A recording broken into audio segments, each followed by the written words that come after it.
acne is an epidemic skin disease of industrialized countries, reaching prevalence rates of over 85% of teenagers.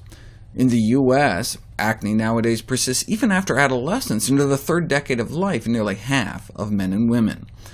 But it's considered a disease of Western civilization, meaning in some places, like Okinawa, it was rare or even non-existent.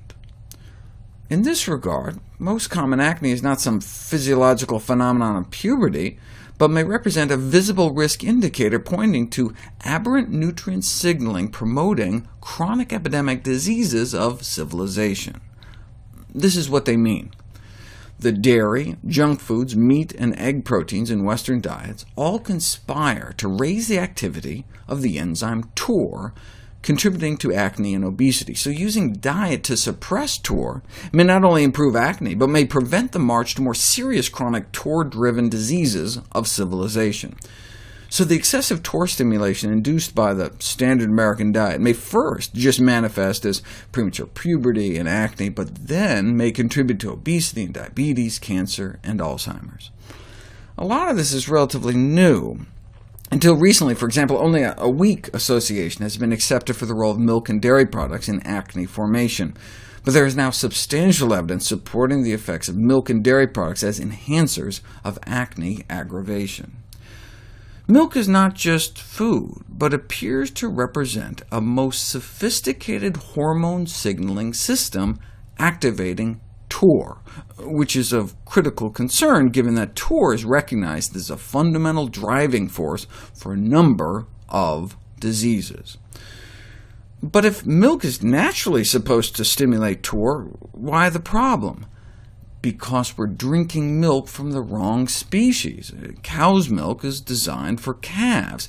Cow infants grow nearly 40 times faster than human infants. Cow's milk has 3 times more leucine, the primary activator of TOR, so it may lead to human TOR overstimulation.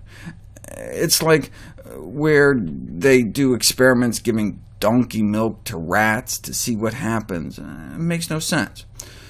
And of course, milk is for babies. Continued consumption of any kind of milk after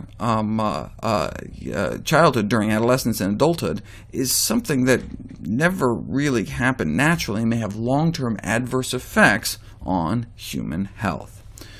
In this regard, it's kind of frightening to realize that more than 85% of teens in Western countries exhibit acne. This implies that the majority of our population is living with overactivated TOR signaling, a major disease-causing factor, which probably may pave the way for the development of other more serious diseases.